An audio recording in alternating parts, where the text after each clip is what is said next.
Movie reviews by Robert Anthony. Well, hello everybody.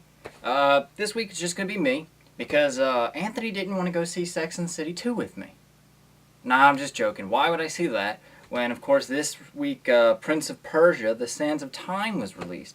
Now, everybody knows this is directed by Mike Newell. He's the director of Harry Potter and The Goblet of Fire. That's the fifth one. Fourth one. Fifth one. Yeah, that one. And it's, Jerry Bruckheimer, is he the producer behind it? You know, it's one of those Disney films. They're like, it's on par with, Pirates of the Caribbean for Disney and all.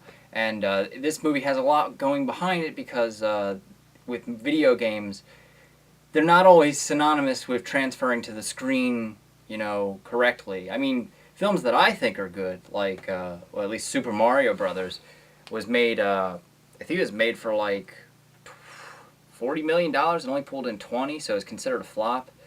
And of course, the Street Fighter movies were flops. I didn't really care for those. Mortal Kombat was a flop.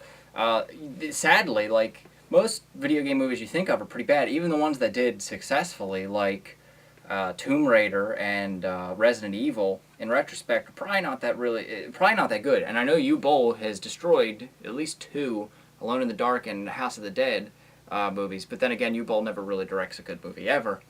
So this week, of course, Prince of Persia: The Sands of Time, starring Jake Gyllenhaal. There's this one girl, I always forget the pronunciation of her name. It's Gemma Arterton, and she was in Clash of the Titans as Iowa or whatever. So it's kind of like a breakout year for her where we're seeing her in a lot of things. But overall, let's say everybody has their guilty pleasure movies. I like the Pirates of the Caribbean movies. I mean, the first one obviously is the best. The second one I didn't think was as bad as everybody said. The third one was bad, but it was still enjoyable. And National Treasure movies, I don't know if you can really compare the two, but it's one of those cheesy, adventure, campy, quest sort of things. And I also really enjoyed that. Given that, like Tomb Raider, I didn't enjoy those. And you think, like, I might, but I don't know what it was about it, but I'd have to rewatch it to give it a proper review, but it never sat well with me. Well, I want to say Prince of Persia I was looking forward to because, I never played the video game, so I can't judge it as a video game person. I know Anthony said that he did play it, and then while we were watching the trailer, and it's got the Sands of Time and the dagger and all, that's all key elements of the game, so perhaps I would have connected with it more if I actually would have played the game. But overall, as a film, if I were judging it, I would say I was very disappointed with this movie. It was I think it was only 116 minutes long, so just shy of 2 hours, but it felt like forever. The acting in it, like I said, Jake Gyllenhaal plays the main prince, Destan. If you don't know what the plot is basically there are three brothers who are kings, or princes, one of which was not royal blood. The king or the father of Persia pulled this street rat, even though a lot of this movie seemed to reference like Aladdin things, and he pulled him in and made him one of the princes, but he was openly known as a peasant. So basically, he wasn't shunned upon. There wasn't that whole element that you would think most people would be like, oh, you're not really royal blood, we don't accept you. But they didn't really touch on that in this film. So the plot is that slowly the king is killed. That's not a big spoiler, and Destan is framed for it. And he must, with the help of the Princess of Atmol, the holy city that guards the dagger of the Sands of Time, they have to find a way to infiltrate and successfully let those who need to know that he was framed and stop the bad guy from successfully using the Sands of Time to go change history. I'm a big time travel fan. If you guys watch my reviews, usually with time travels involved, I dig it. I felt like a lot of aspects of time travel in this could have been explored more, rather than used as like a side gimmick every now and then. It was kind of like they were carrying around, instead of this uber special dagger, it was just like this battery operated thing that needed to be recharged every now and then. It just felt very gimmicky. The whole movie felt very gimmicky. Not knowing, like I said, coming from an experience where I didn't play the video game, I still felt like I was watching a video game. A lot of the cinematography in this film is shot like the cinemas of a video game, where like they're like, okay, we need to infiltrate this base. Here's the entrance door, here's the side door, and the camera would travel to the entrance door and then travel to the side door. So it's like, okay, so you're showing me where the entrances are, much like a video game that's about to send you out on a mission. And there's a lot of very unnecessary cinematic type shots that lead nowhere.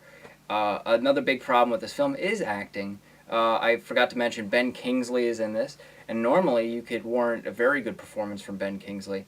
However, I think with the material that he had to work with, it just felt really flat. And scattered throughout the film are a lot of really bad reactions and a lot of shots that just drag on, and there's these weird facial expressions that just don't make sense. As well as the pacing of the editing. With story-wise, it jumps back and forth. It constantly jumps back and forth to oncoming riders to try to create suspense or tension, but where Lord of the Rings actually like succeeded with the Dark Riders coming and us worried for our main characters, that doesn't happen in this film. Also, it cuts a lot from slow motion to fast motion to weird walking slow motion shots. It was trying to take itself way too seriously. And there's no chemistry between the actors. The love stories seem forced, the comic relief seems forced. Everything about this movie seemed very forced, like they wanted it to succeed, and it just fell flat for me. And especially the plot was very predictable. I think if you've seen the trailer or if you see the first 20 minutes of the movie, you know how it's going to end, and it's one of those endings where you're like, well, this was for nothing. So that's my overall opinion of the film. I know a lot of people are going to like it. I mean, like I said, National Treasure and Pirates of the Caribbean films aren't greatly received, and Guilty Pleasure, I enjoyed those. I think it might have been who I saw it with, maybe, because I saw it with my family, and those movies like transferred because seeing my family enjoy action and adventure movies might have transferred into that. But this film just, it did not work that way for me. So overall, out of 5, I mean, production value is still really up there. I'd probably give it a 2.5 out of 5. I'll probably never watch it again. If someone popped it in the TV, I might watch it, but not even pay attention to it. I just think casting, writing, and cinematography just was something to be really desired in this film, and they just fell flat in all of those areas. So, until next week, we've got a lot of summer movies coming out, but we'll touch base with each one, because I know I'm not really up to date on the schedule, because there's a lot of scattered ones that I want to see and don't want to see. As well as, if you didn't check it out, we just posted a new short on my channel. It's the video before this one that was posted, because these reviews often overshadow new videos, but it's called Boys Will Make Anything Into Weapons. It's a comedy about 3 guys with nothing to do and household objects. So check that out. There's a lot of special effects and some good comedy there. And remember, rate, comment, subscribe if you enjoy these reviews and shorts. And I'll see you next week.